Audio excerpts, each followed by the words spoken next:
आज की क्लास में सभी का स्वागत है। आज हम एक ऐसा टॉपिक पढ़ेंगे, वो आपके लिए बहुत ही इम्पोर्टेंट टॉपिक है।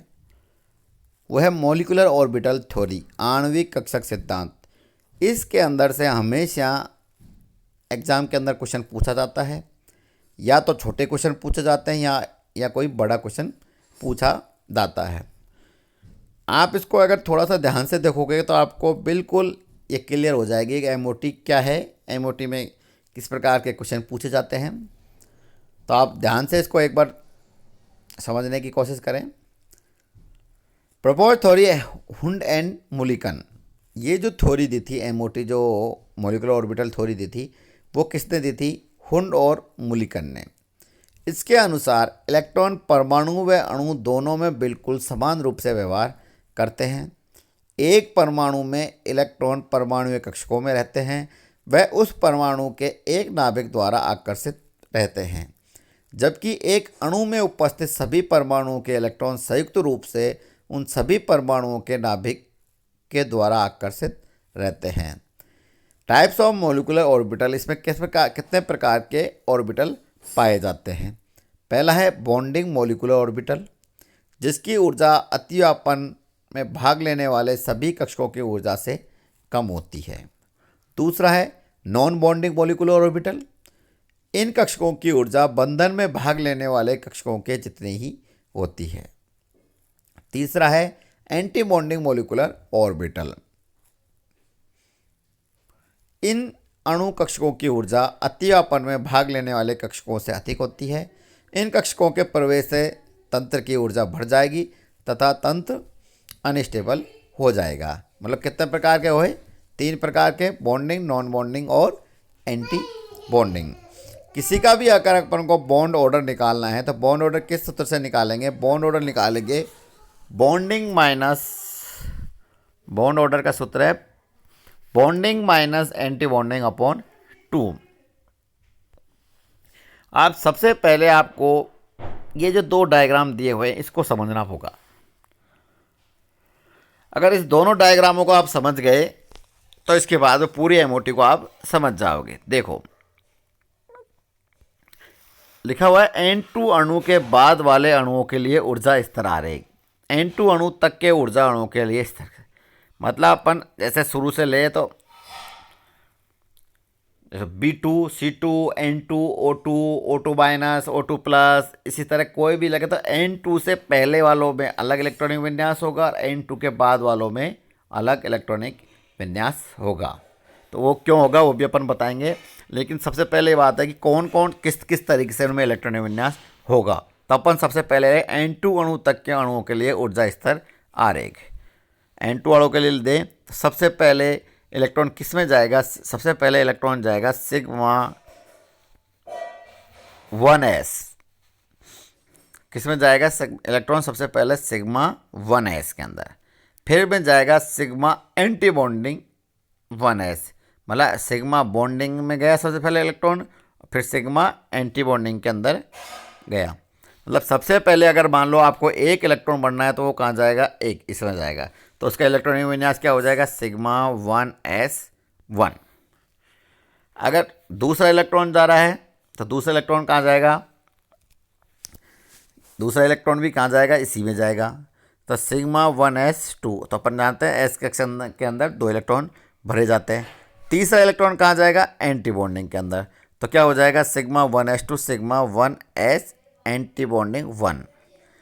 इस तरीके से इसका इलेक्ट्रॉनिक तीसरा। चौथा भी जाएगा, इसमें जाएगा। पांचवा सिग्मा 2s के अंदर जाएगा।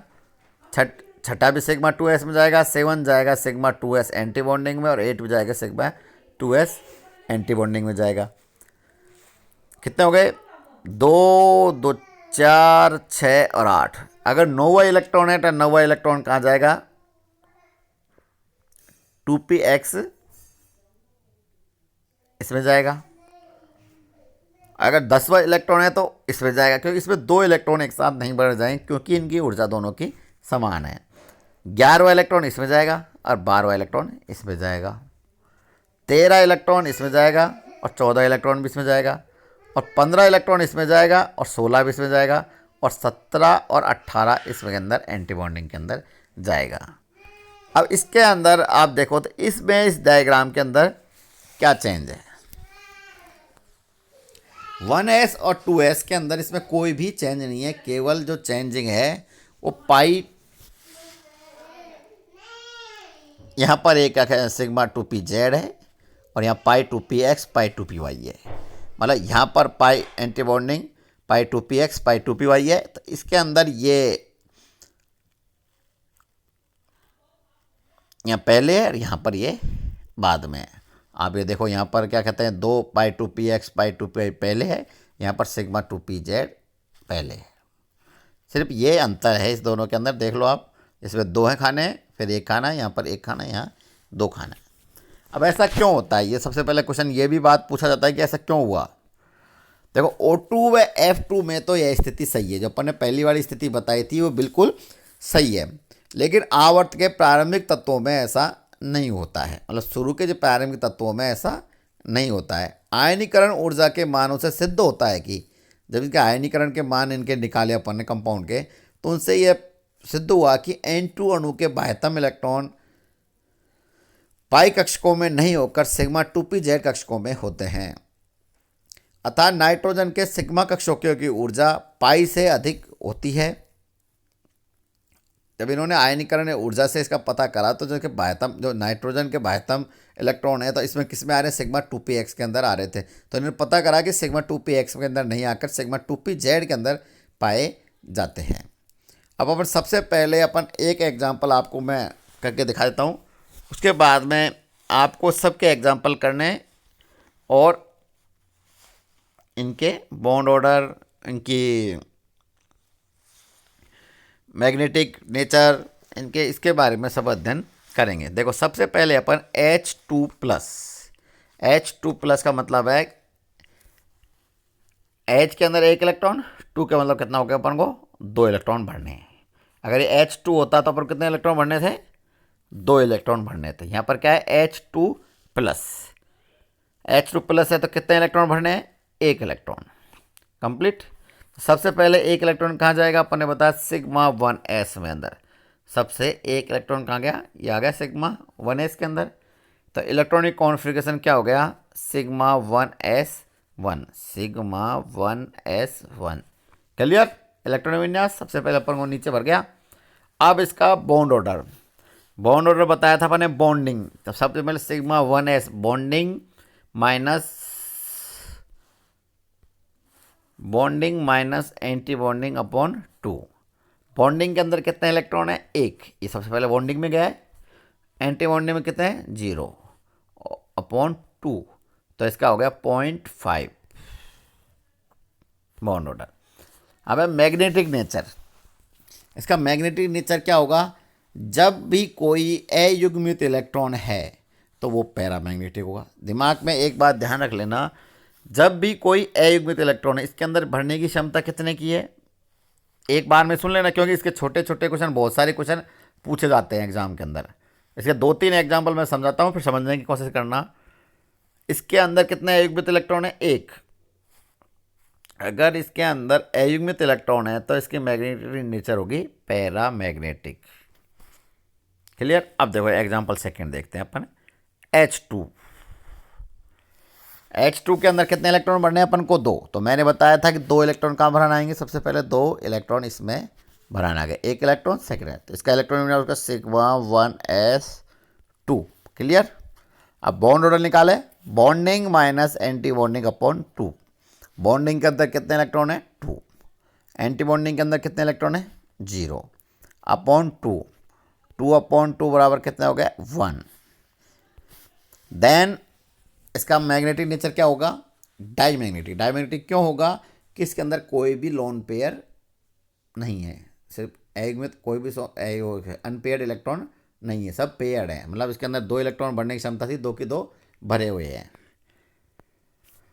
एक एग्जांपल और मैं बता रहा हूँ, फिर आपको प्रैक्टिस करनी है, सबकी करनी है प्रैक्टिस। इतने सारी अपन को प्रैक्टिस देखो कितनी है, अभी श्योर देखो कितने अपन ने प्रैक्टिस सबके दे रखे हैं। मतलब एक भी ऐसा नहीं है कि जिसके अपन सबके अपन समझ सकते हैं। और ये आपको टेबल एक तरह से दी हुई है, ये आपको घर पर प्रैक्टिस करनी है, किस प्रकार से बॉन्ड ऑर्डर, क्या इनकी मैग्नेटिक नेचर होगी 20 कंपाउंड दिए हुए हैं।